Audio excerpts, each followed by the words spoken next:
President Joe Biden approved lowering the income threshold where someone would be phased out from receiving the next stimulus. I've got those details and more coming up.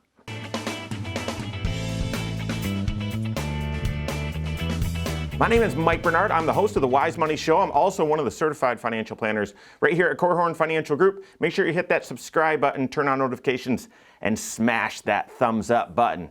My goodness, I can't believe it, but Senate Democrats and the President of the United States have approved reducing the income limit for receiving the full stimulus payment. I'm shocked by this, guys. I really am, and I'm asking myself a big question. I'm going to share it with you in just a second. But I was meeting with some folks on Tuesday, and the individuals come in and were reviewing their taxes, and they said, yeah, I heard the next stimulus, the income threshold's going to be moved down to 120 to 120,000 for adjusted gross income. And I said, yep, they were talking about that originally before the House passed it, but the House bill that they passed doesn't do that. It actually has the same income thresholds as the previous the previous stimulus, which is for married couples, it's 150, and for individuals single, that's it's 75,000. So those are the income thresholds for the House bill that passed.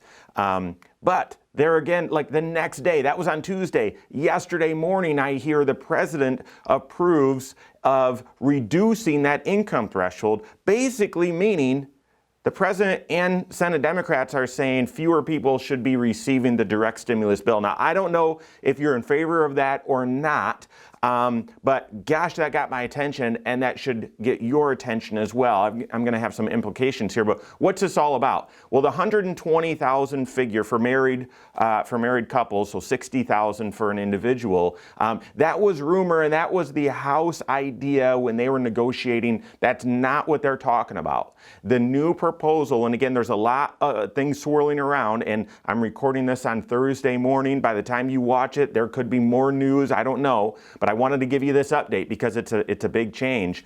Apparently, now they haven't passed anything, they haven't voted on anything yet, but Senate Democrats and the president have come out and they've said the income limits of 75,000 individual and 150 for married filing jointly, those are still intact. If your income's below, if your adjusted gross income's below those figures, then you're going to get the full stimulus. However, if it's above that, it's a much quicker phase out. And for married couples from 150, once you're over 150, you're going to start getting less stimulus. And if you're at 160 or above, you get nothing.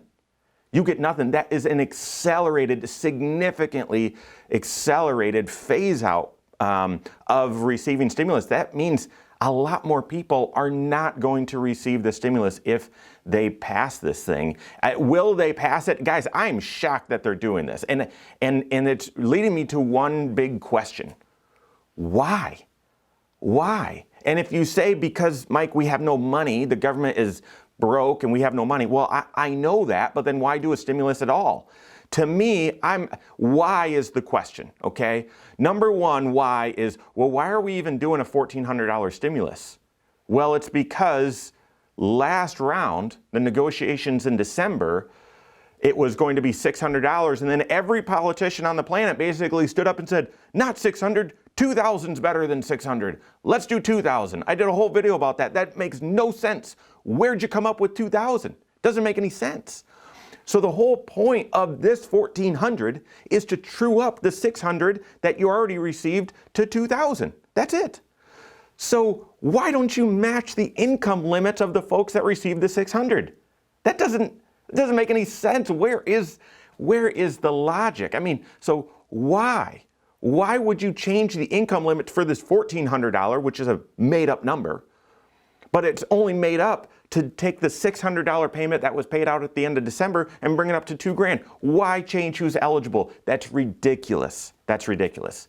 That's the first why. The second why, well, if your argument is we have no money, therefore let's limit the amount of stimulus, you're not going to get an argument from me.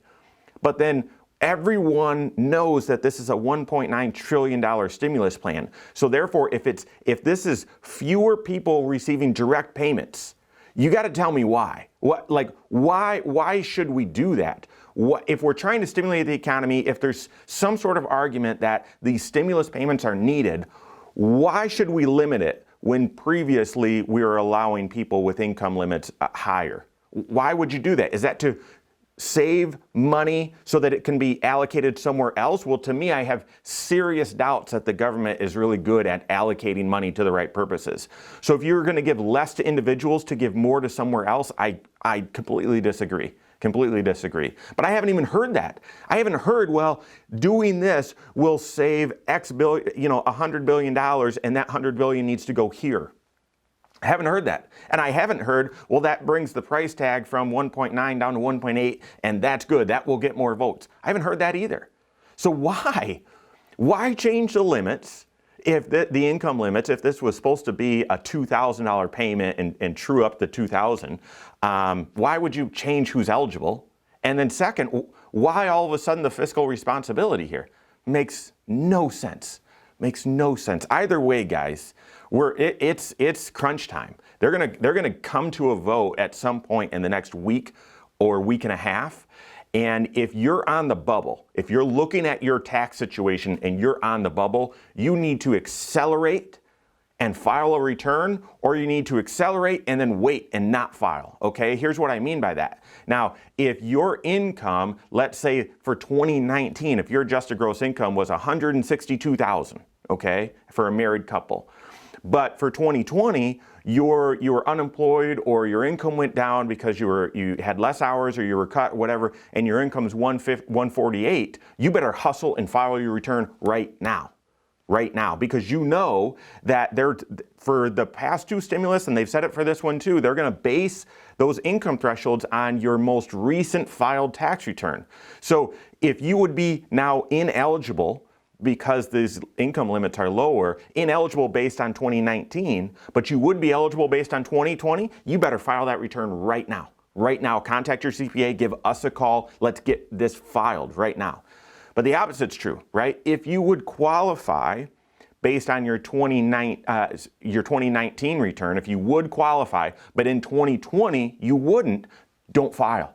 Don't file, just wait. They're going to approve this thing with about a month left before the tax filing deadline. So get your return done, just don't file it. I had some folks yesterday, he's disabled now. And so that came on quickly. And so we needed to take some extra money out of retirement accounts. We did a coronavirus related distribution as well. And so their income surprisingly went up about $20,000 in 2020, even though their earned income went way down. Their adjusted gross income went up. And so we filled out the tax return, we signed e-files, and I said, guys, we're holding these. We're not going to file your return because you'll get a bigger stimulus based on your 2019 return, and that's the latest one on file. And so we're going to hold this until later in the tax season. So that's the work that you need to do. Guys, I'm baffled once again, won't be the last time, by what in the world is happening in Congress. Forgive me for trying to use some logic. So I hope that helps you navigate the ever-changing landscape of what in the world's going on with stimulus payments. But that's the latest. Work with your certified financial planner and make sure that you're working with your CPA or that your CFP is working with your CPA and you're getting guidance on, should I file my return right away? Should I not file my return? What's the best way for me to get the optimal stimulus? Work with your CFP on that. If you don't have a CFP on your team, contact one on my team. Find us online, korhorn.com. That's Korhorn with a K, or wisemoneyshow.com. You can find us there as well, or just send us an email, info@korhorn.com. All right, there you have it. Go out and take your next wise step in your financial life.